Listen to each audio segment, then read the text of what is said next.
Dando sequência, então, aos vídeos do livro de Atos dos Apóstolos, vamos falar hoje sobre o capítulo 22.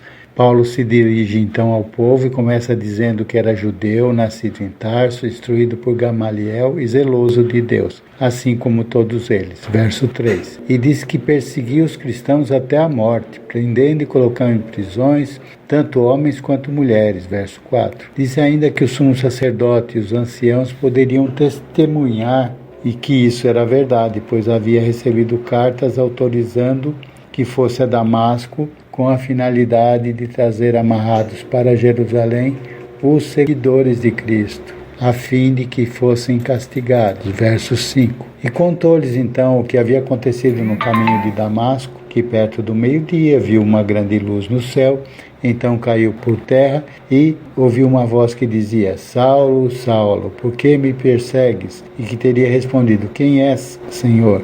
E a voz respondeu: Eu sou Jesus Nazareno, a quem tu persegues. Versos 6 a 8. Contou-lhes também que os que estavam com ele naquela comitiva viram a luz, ficaram atemorizados, mas não entenderam a voz daquele que lhe falava. Verso 9.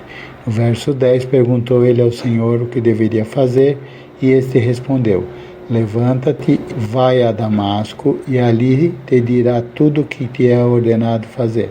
Contou que havia ficado cego e que foi levado pelas mãos a Damasco. Verso 11. Que um sujeito chamado Ananias veio até ele e o curou da cegueira. Versos 12 e 13. E Ananias lhe teria dito: O Deus de nossos pais de antemão te designou para que conheças a sua vontade e vejas aquele justo e ouças a voz de sua boca, porque hás de ser testemunha para com todos os homens do que tens visto e ouvido.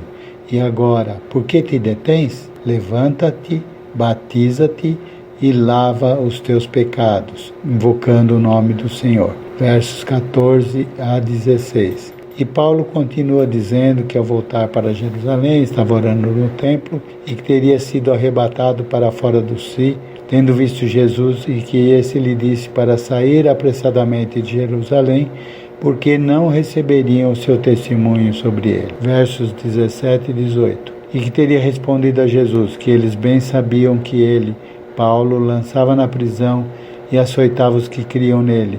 Disse ainda que quando mataram Estevão, ele estava presente e consentia na sua morte, tendo até guardado as capas dos que o matavam. E que Jesus teria dito: Vai, porque hei de enviar-te aos gentios de longe. Versos 19 a 21. Tendo Paulo dito isso, o povo se revoltou e partiu para cima dele, querendo matá-lo. O tribuno mandou que o levassem para a fortaleza e que o examinassem sob açoites, que era uma prática comum naquela época, para descobrir o que estava acontecendo. Porém, Paulo, usando de sabedoria, declarou ao centurião encarregado de atá-lo com correias que era romano, lembrando a ele que não era lícito açoitar um romano sem ter ele sido condenado. Versos 22 a 25. O centurião foi então até o tribuno e disse que Paulo alegou ser romano. O tribuno perguntou a Paulo se ele era realmente romano e ele disse que sim. O tribuno disse que ele próprio havia comprado a cidadania romana